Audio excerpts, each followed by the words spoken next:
Jajaran kepolisian Polres Jeneponto, Sulawesi Selatan, Sulsel, berhasil mengungkap berbagai kasus sepanjang tahun 2025.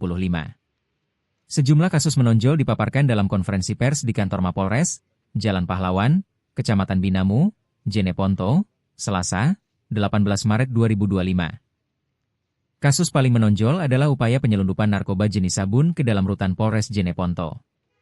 Berkat kesigapan personel jaga satuan tahanan dan barang bukti, Tahti, upaya itu berhasil digagalkan, kata Kapolres Jeneponto, AKBP Widi Setiawan di hadapan awak media.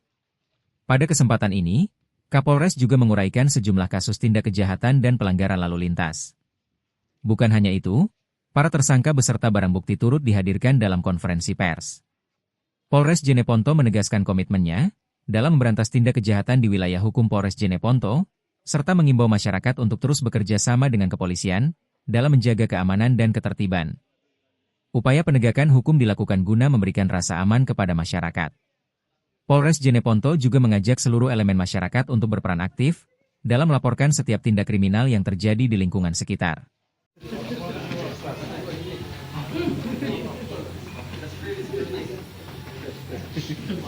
Tes. Cek. Baik. Assalamualaikum warahmatullahi wabarakatuh.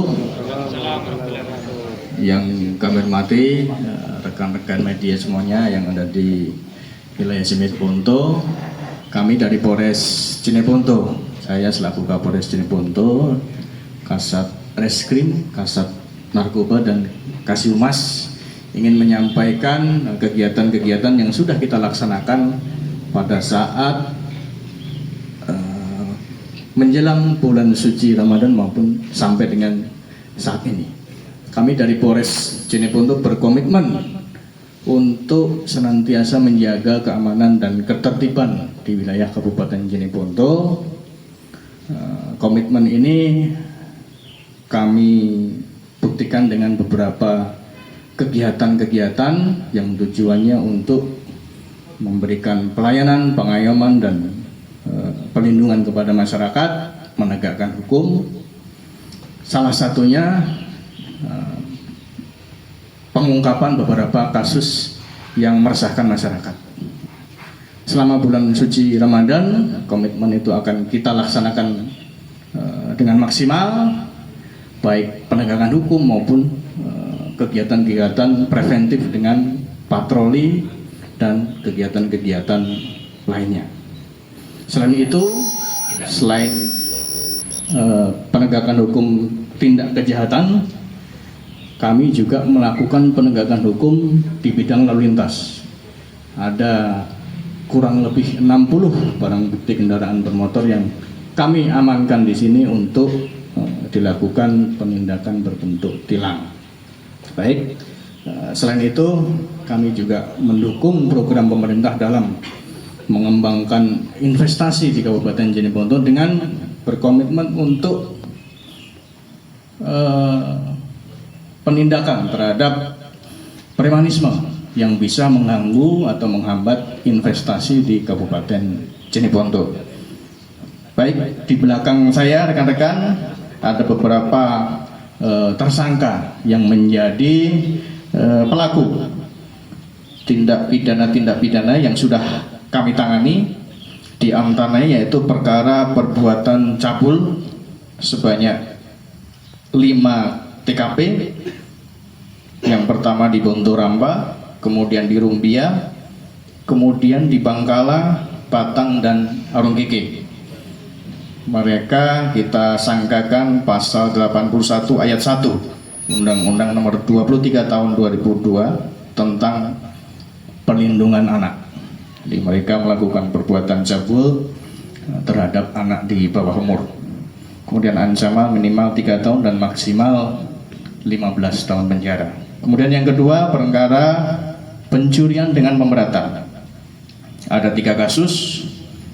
Yang pertama TKP di Kecamatan Tamalatia, 2 kasus, dan 1 di Kecamatan Binamu. Dengan tersangka 7 orang,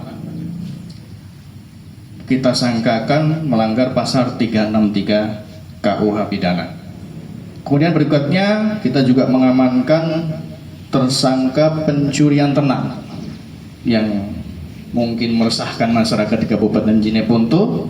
Ada 2 TKP yang kita amankan, yaitu di Kecamatan Batang dan Kecamatan Binamo dengan tersangka 2 orang. Kemudian juga kita mengamankan pencurian kendaraan bermotor, ada 3 kasus. Yang pertama TKP Kecamatan Bangkala, kemudian Tamalatea dan Binamo, yang kita hadirkan 1 tersangka karena 2 tersangka ada di tahan di tahanan polsek masing-masing. Baik, itu saja yang saya sampaikan. Nanti apabila ada pertanyaan yang bersifat teknis, nanti akan saya jawab, ataupun nanti Kasat Reskrim dan Kasat Narkoba yang akan menjelaskan. Untuk narkoba, nanti Kasat Narkoba akan menjelaskan untuk laporan-laporan polisi yang sudah diungkap, berikut tersangka dan barang buktinya. Terima kasih. Assalamualaikum warahmatullahi wabarakatuh. Silakan, ada yang mau bertanya? Mungkin Pak Kasat Narkoba mungkin bisa dijelaskan Pak, sudah berapa tersangka pengguna narkoba selama tahun 2025 ini Pak?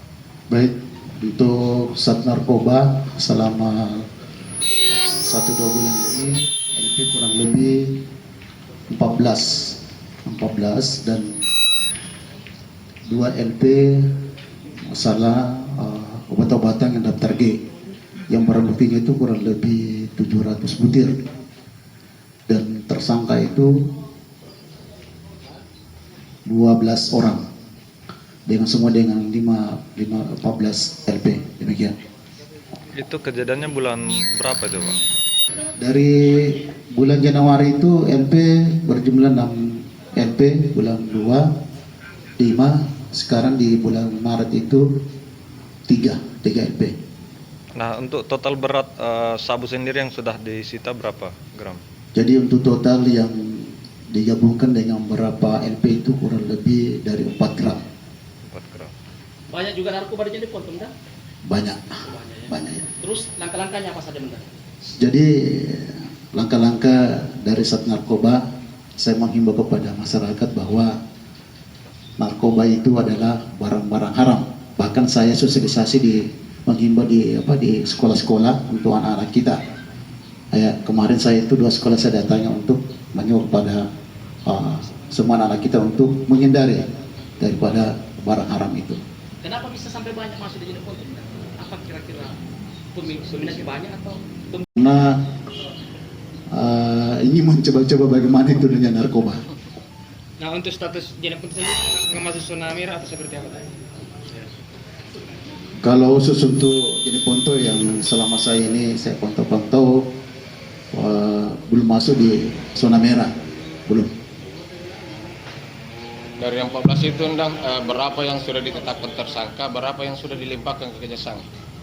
Jadi yang ditetapkan tersangka itu kalau tidak salah kurang lebih 12 orang, dan ada sudah berapa yang sudah diserahkan. Bahkan baru-baru ini anggota saya masih ada di Kejaksaan untuk penyerahan tersangka dan barang bukti. Nah, yang paling besar Komandan kasus dari sejumlah kasus sabu ini, yang mana yang paling besar di TKP mana, Dan?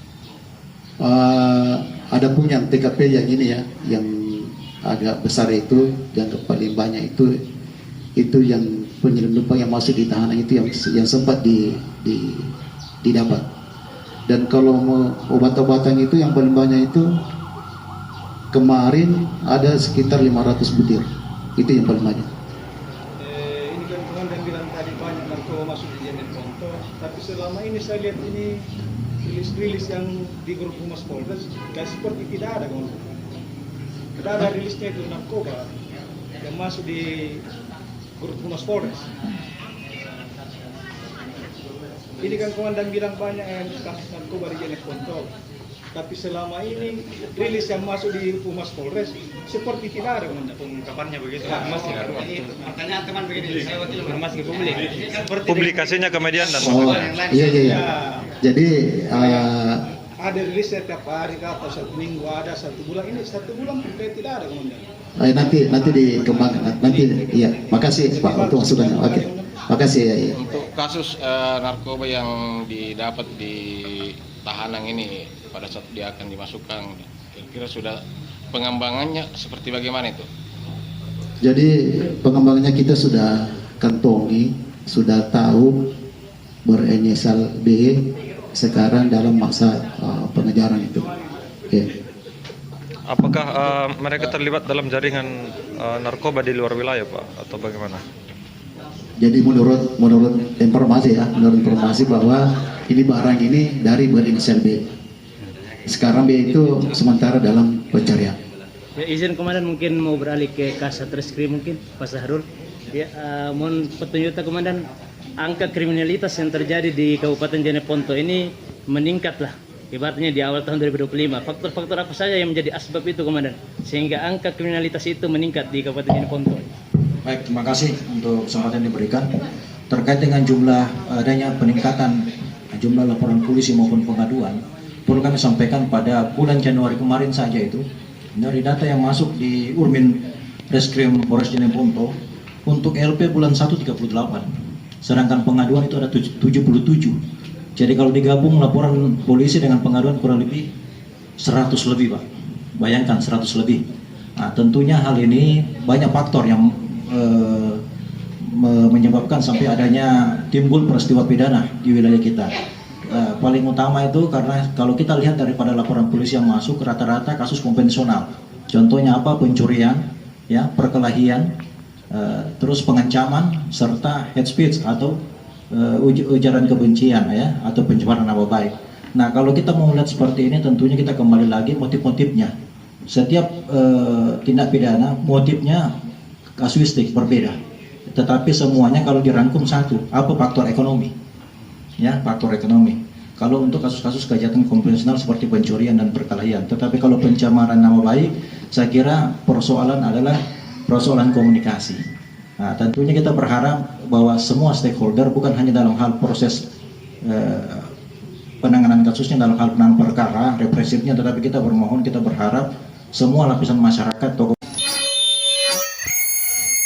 Yang di Bontaramba itu Dan ya? Izin satu itu.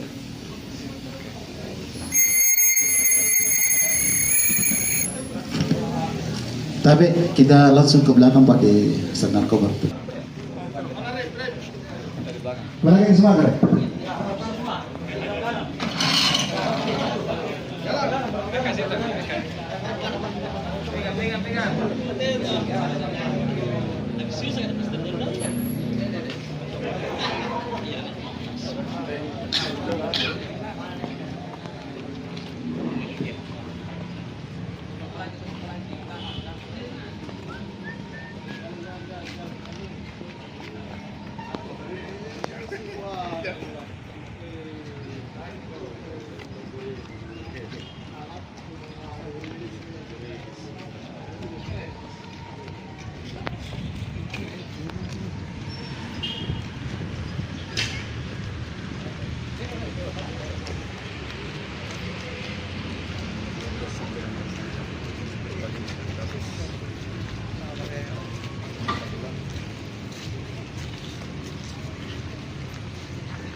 Download Tribun X sekarang.